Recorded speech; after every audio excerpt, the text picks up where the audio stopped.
Hey Casa de Garcia, welcome back to the channel. If you're new to the channel, hello, welcome. My name is Christina and today I'm making a low carb Chile Relleno Caserole. If this sounds like something you want to watch, go ahead and continue to watch, and here we go.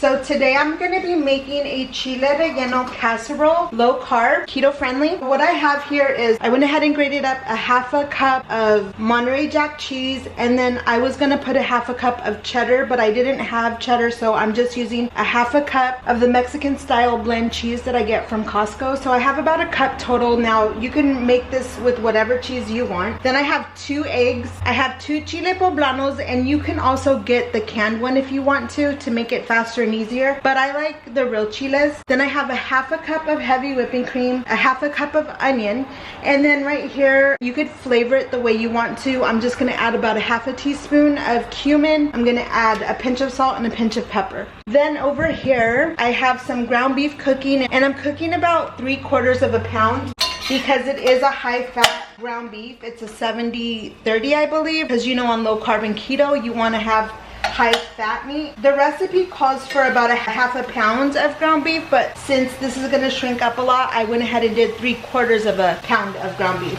I'm just going to cook this. So I'm actually cooking dinner for my family too. I'm making spaghetti. I have 2 ground beefs going at the same time. I'm just browning it some and breaking it up a little bit, and then I'll add the onions.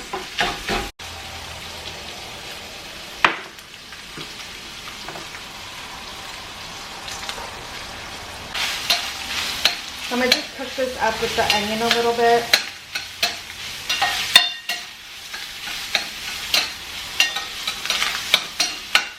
I'm going to go ahead and move my ground beef to the back burner so that way I can start cooking my chiles. And normally I would have just used my front 2 burners, but since I'm trying to multitask and cook family dinner as well, I have their ground beef cooking right now on the other burner. So I like to roast them directly like this. You just want to be able to watch them so they don't burn too much. And you could already hear it popping. So you could cook these on a grill, you can cook these on an oven, you just want to roast them. It's going to take about a total of 5 to 10 minutes depending on the method you use. This cooks them pretty fast, and I'm going to say about a total of 5 minutes. About every half a minute to minute you just want to turn it and make sure that you get it all. And also make sure you don't overburn it.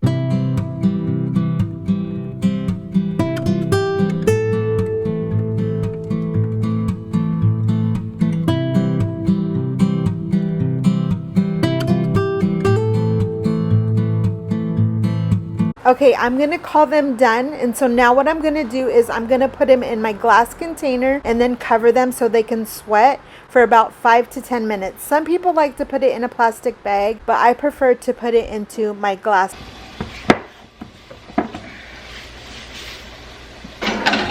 Okay, so now I'm going to take my remaining ingredients and add them together, which is my eggs and my heavy whipping cream. And I actually forgot to add my seasonings to the meat, so I'm going to go ahead and add them here. But you can add them when you're actually cooking the meat. So now I'm just going to mix them together. So you can actually just use a fork. You can even use a whisk, or you could use a blender. I'm using my handy little handheld coffee whisk that I use. You just want to make it a little bit creamy and foamy. Yeah, I guess that's the word. It doesn't have to be super, super foamy like when you make chile relleno, but you do want to have it a little bit foamy.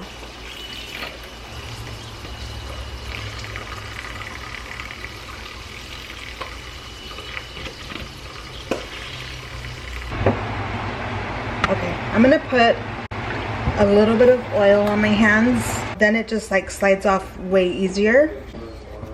And yeah, you're just gonna take off the skin.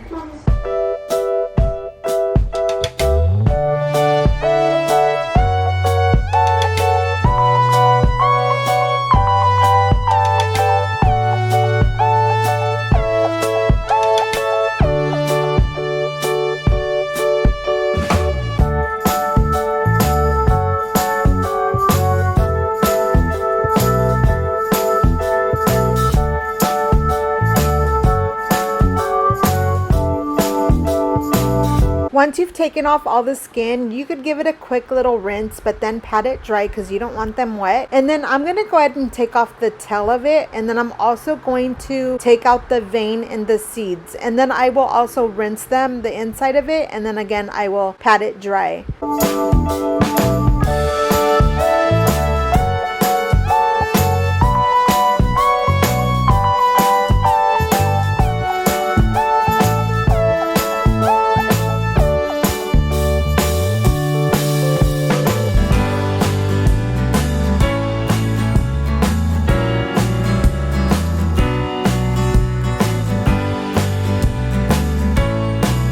Okay, now we want to cut them. So you could either cut them in strips. You could even leave them whole like this if you want to. I'm going to cut them into like more bite-sized cubes.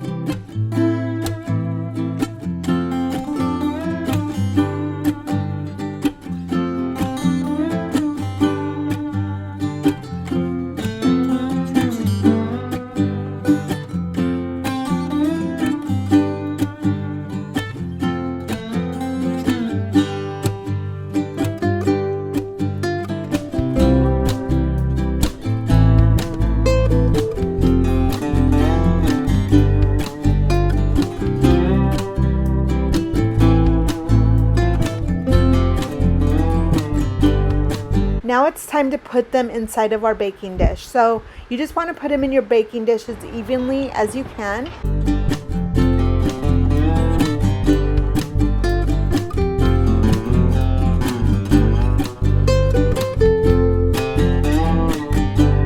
Once you put the layer of the chile poblanos, you're going to go ahead and put the layer of your ground beef.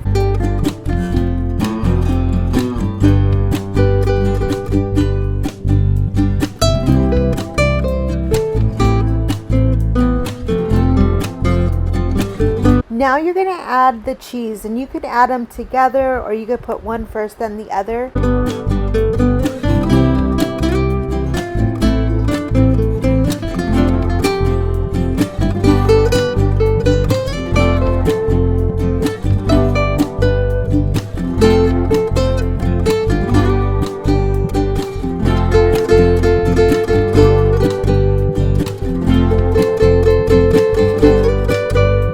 Alright, lastly, you're going to take that heavy whipping egg mixture and give it a quick little mix, and then go ahead and pour it all over your casserole as evenly as you can.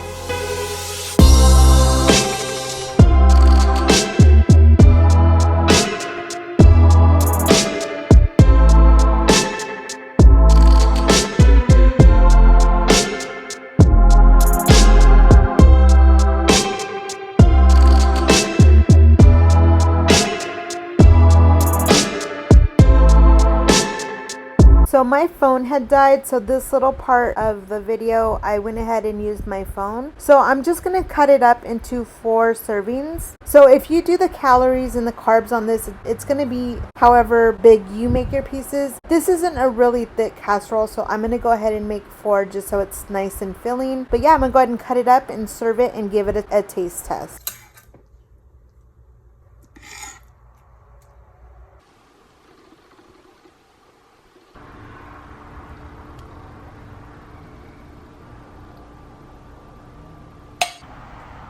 So yes, I am using a filter, but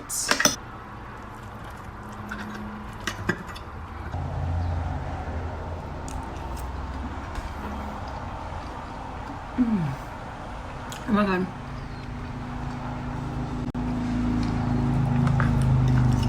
You have to try this. You have to try this. This is so good.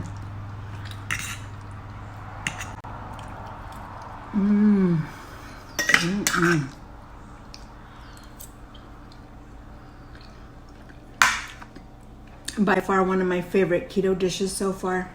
Alright you guys, that will conclude today's video. I just made it for dinner tonight, so this is a record time for me to get my video up for you guys. I had a lot of requests, so I'm trying to hurry. So yeah, if you try it, let me know, or if you make it your way, let me know how you make it. This was seriously so good. Don't forget to hit that subscribe button if you haven't, and don't forget to show some love in the comments, and I hope you guys have an amazing rest of your day.